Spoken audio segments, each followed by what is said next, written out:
different timbre than what we were hearing on screen. Well, I'm 61 now, so a little bit different when you're 25, you know. Yeah, I was a little bit nervous too, you know. But I don't think I was taking a whole lot of time in voice lessons and voice allocution. And, I was just, my instructions were, okay, take a breath. Okay, now, get your dialogue out before the explosion goes off. Okay. So, I mean, you know, as you get older, you take your eyes off all the hoopla and you take a breath. I think it applies to everything. So the rumors that, I mean, because you know how the internet is. We're Facebook buddies. Tell me about that. I heard something about that. Yeah. Tell me about the internet. Well, one of the rumors about the production of this film is that your dialogue was replaced in post by a completely different actor. True or false? Well, I didn't. I had another project. Usually when you finish a project, you go back for the looping or the dubbing because they don't always get the sound right. And I didn't go back. I didn't go back to England. So Dino got somebody, an English actor, to go in and fix the mistakes and whatever. So I thought he did a pretty good job. I mean, it was it is what it is, you know. And here we are. Talk a little about the insanity of the set, because you get on stage and they don't make movies like this anymore. It's all green screen. It's all done in post. Everything you see on the screen, well, it's about 70-80% of what you see on screen was actually built with massive sets and ridiculous looking creatures. And talk a little about your first day on set where you're looking around. What was your reaction at that point? Well, I think even up to that point, I was a nervous wreck going through 7 to 8 months of the process of not knowing, you know. I'm the kind of, I was a former Marine before I was an actor. So I'm the kind of guy, I want to hear yes or no. I don't care what the situation is. I want to hear it. I don't want anything to drag on. The first day on the set, it was basically, okay, I started looking at things, and then I started examining things, and then I started getting concerned about how large everything was and how above me it was, and I thought to myself, okay, just go back to basic acting 101, and you know, get in bed early. Make sure you know all your lines. Get up. Be prepared as an actor, and hit your mark. And because and what's funny, a little bit of a rabbit trail, as my wife says. As I sit here looking, this is probably only the 9th time I've seen it, because at that time, and this has to do with your question, I couldn't enjoy it because I thought, oh my gosh, I can't. Yeah, that's a beautiful set. Look at the costume, that's great. But no, because here I have to rehearse this scene, okay, and then I have to go next door to another sound stage. I've got to shoot that scene. They pull me out. I've got to rehearse with the bullwhip instructor, learn how to use a bullwhip. I got to go over here, get on the rotating disc, and rehearse the fight with Prince Baron. I mean, it didn't stop. So I didn't have time. And I was afraid to just take that in. That was a $35 million film in 1975. If you do the math on that with inflation, I don't know, 200 million nowadays. Easily. So yeah, I didn't. So my point is, I didn't have time to enjoy it. I just knew. Look, I thought about, well, you know, they could have got somebody else, but they hired me for a reason. So let me just not worry about all the Hollywood stuff. Get my eyes off of that and just focus on my task at hand, and that's what I did. And now, at 61, I'm starting to enjoy what I'm seeing. You know, it's amazing, really. And I catch little things every screening. I said, oh my gosh, look at that. Oh, I really said that. I really said, let's pull down these curtains so we can make some parachutes. Are you kidding me? Are you kidding me? Well, that's one of the great things about, and another story about the production, true or false, is that you may have gone home gone to your hotel to learn your lines for the next day. You may not have said one word of that because they're giving you completely different scripts based off of, well, we couldn't get the set piece to work We rewrote this because there's a really bad English to Italian to English problem between De Laurentiis and the crew. So true or false on that piece of it? Yes. I mean, he brought a couple hundred from Italy to London, where we filmed it. Italians, I'm sorry. I mean, he brought some Italians. They were wonderful. Now, they didn't speak English, I didn't speak Italian. So you learn as a 25-year-old, you learn to have incredible eye contact. You do. And that's what we did. There was a lot of, Italians, they scream and rant and rave, and that's normal conversation. They are not mad at you. They are not arguing. That's just, good morning, how you doing? And it's off the charts, man. But, yeah, I mean, did I answer that specifically, or did I? Mostly. Hey, come on. The rewrites and making the script fit what they actually. Yeah, I mean, it didn't matter. I mean, if you have a basic idea of what the scene's about, then and I do get in trouble for ad-libbing and improvising and stuff like that. But yeah, we just winged it. But what I wanted to say, and this also has to do with your point, or my point, or both our points. We had the 35th year anniversary in London this past November, and all these questions I had back then, I was wondering, why did they cancel that? Why did they not have? Are they mad at me? Am I not doing good enough? I mean, every day there was a change, and I thought, what am I doing wrong? And then the only other American was Melody Anderson. We're the only two Americans, and we had a lot of pressure on us and a lot of finger pointing towards us. So I'm talking to the director, Mike Hodges, in November, and this is 37 years. Well, we filmed it in '79, so this is 37 years later.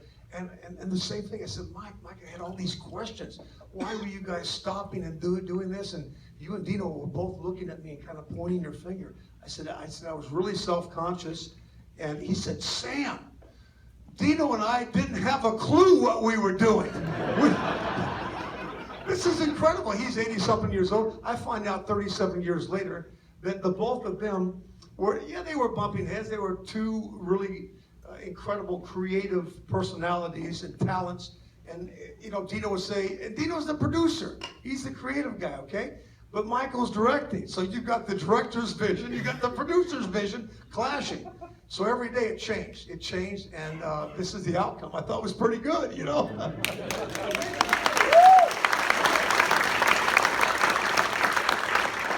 I want to rapid fire a couple of words with you. I'm sure that'll be a lot longer because you're an amazing human being and you want to expound on all of it. Melody Easy. All right. Melody Anderson. Yeah, great. She's wonderful. Looks the same, really. We've appeared at a couple of different comic conventions. Don't forget Dallas Comic Show, right? Raise your hand if you're going. Oh, come on. Not nearly enough. Richardson Civic Center tomorrow and Sunday. You got to be there. Come on. But she looks incredible. She ended up years later becoming a family therapist after working with me. But she did say it has something to do with it. No, but honestly, Melody and I are like brother and sister. That's the relationship we've had the entire time. Matter of fact, my girlfriend at the time, I ended up marrying, in London, at Lynn. Melody lived with us in a couple of months, in the first couple of months of filming that. But wonderful, she really is. And we were in London together last November. Topol. Interesting character. He kept everybody. He kept singing the entire time. Kept everybody laughing. Wonderful. Melody told me his during the they didn't call them selfies back then, but whenever we were posing for a camera on the set or anywhere else, I find out now 37 years later that his hands started to drift a little bit during the posing. But other than that, maybe he just had a nervous twitch. I don't know. But it's your sister, man. Well, this is what I'm trying to tell you, Devin. Honestly, I'm hearing these things now, like I did at the reunion. I heard these stories that we had Brian. We were shooting a documentary at the time. Still we're shooting it, called Life After Flash. So the cameras were rolling in the green room at BAFTA Theater. We had Brian Blessed, We had Peter Wingard, we had Mike Hodges, we had myself, and we had Melody in the room. And everything we're discussing, everything you saw now, we addressed what was actually happening behind the scenes, which none of us knew. I mean, we individually knew what was going on, but it was never shared until last November. Some of it I can't share, but it was wild. And it was great to get closure, you know, to have all those issues taken care of. You know, 35 years ago, therapy session finally. Yeah, I'm telling you, man. But it was wonderful. Yeah, there was always something going on, but yeah, it was wonderful. It was great to see everybody too. The world's loudest man, Brian Blessed. Yeah. Brian's he's a unique human being. He's gifted, no, he really is. But if we were doing this Q&A right now, and if he was sitting between us, of course he'd have to have his own mic. He wouldn't need his own mic. And he would request that we both give him our mics too. But I've done, I think 2 or 3 Q&As with him and Melody and myself. Okay, and he would walk downstage, and he'd start talking, and he'd be telling a story, and it turned into a 10-minute monologue. But he had this, he was such a gentleman though, but every now and then he would look back at Melody and myself and say, "Aren't they beautiful? Now, back to me." That's his gift, man. And he takes the stage by storm, and you just can't help but love him. But evidently, that's what he told me. Melody thinks he's full of BS, but I don't, because I had to Google it. He's been training with the Russian cosmonauts, right? Okay, for 8 months, and he is an official cosmonaut. Yep. Who's on that list as a civilian to go up in space. Mountain climber. Mount Everest 3 or 4 times, Yep. but he didn't quite make it because I think his stories bored all the guides. They end up turning around and left them alone, so he had to turn around. Something like that. Okay.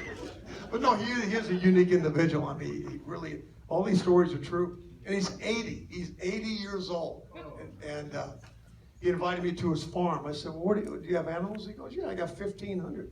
I said, "Is that 50? This is the God's truth." I said, "Do you have 1,500 cows, sheep? What do you?" He said, "No, I have 1,500 different species of animals." I said, "What?" So I left it at that. Okay. We actually host, in late February, we host International Talk Like Brian Blessed Day. And where you go up to the Starbucks and you roll a video, "I would like to get a latte." That's very good. And you live like Brian Blessed. You live out loud, and that's what that man has always done. And this was a lot of people's first exposure to him, and it was just really astonishing to see after 35 years that the cult of Brian has grown and gets new members every day. It's wonderful. 80 years old. There isn't a change. I mean, there isn't any change at all. You know, just spends a little more time in the bathroom. Other than that, he's fine. Like me. I mean, you know. But it's the same. His energy does not stop. Even at 80, it doesn't stop. Timothy Dalton. Great actor. We had a great time. He was, you know, what was unique about the American and the English culture coming together and merging. I knew there was something still pending in history between us over the years, you know. But until you go there, and I thought, well, this is kind of cool. But in my older years, well, back then, I kind of wanted to nip things in the bud. What I'm getting at is I brought my grandfather with me. I said, "Grandpa, you're going to be coming to England with me." And I'm 25. He's 70, 71. And he said, "No, hell no, I'm not going to England. You kidding me? The war. So yeah, well, we were allies. Okay, we were allies. Okay, with England. Right? Yeah, but the Prince, oh my God, I can't stand. Why can't you stand it? I mean, this is, you know, back then. We don't have this now." And I said, just come. We'll get this whole thing worked out. And long story short, I sent my grandpa out to a pub with one of the older English gentlemen, one of the drivers.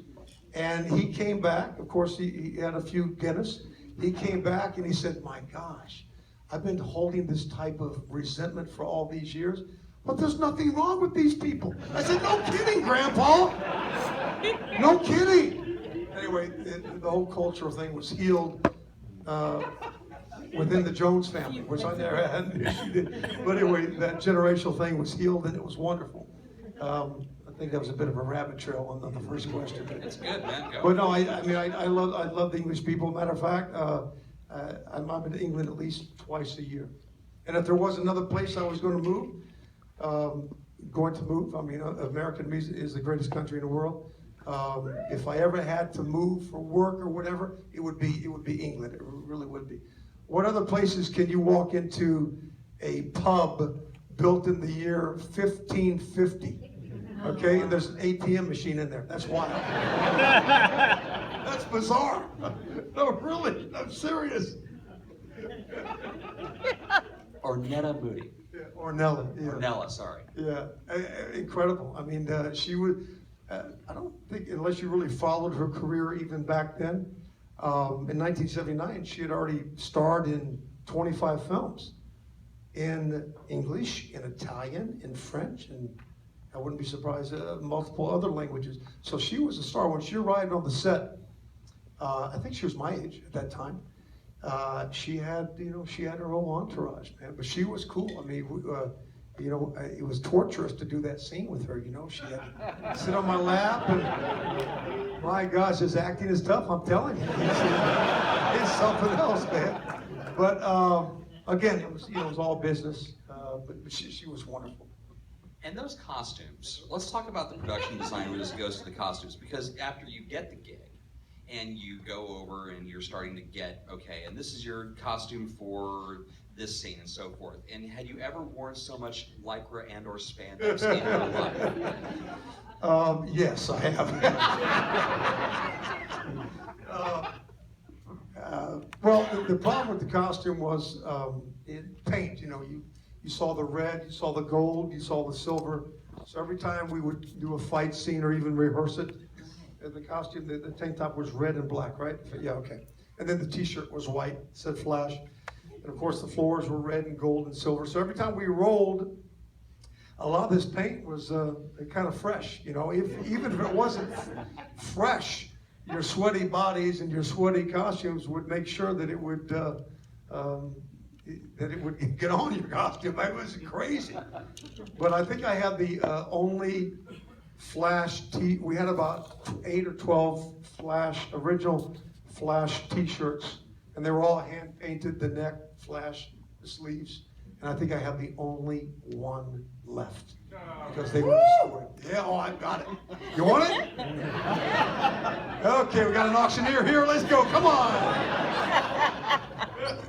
Putting in my first one for $150. Do you have on your phone any Queen music as your ringtone? Because I can't think of any better use for a custom ringtone than to have just your own walk-in music whenever you go. No, I don't, because without sounding embellishing or exaggerating, everywhere I go, especially LA, LA people, the non-actor types, they see so many celebrities. I kid you not. When I'm walking down the street in LA, people, they'll recognize me or whomever, and instead of saying, "Hey, how you doing?" they'll just walk by and start humming the Queen music and just keep walking. That's it. It's a God's truth. It's fascinating to me. They see everybody, in that town, and so nothing phases them. But if they see me, it's the Flash Gordon, it's the Queen music. And the first time I heard that, I thought, was he just humming? I just happened to walk by. No, he recognized me, and that was his way of saying hello. It's fascinating. It really, it's almost like the 13th character in the film. It's one of those. It's like John Williams when he does a score. It's just one of those iconic pieces of film music. It's how they complemented one another. So I had a unique question I've never heard in the last 37 years.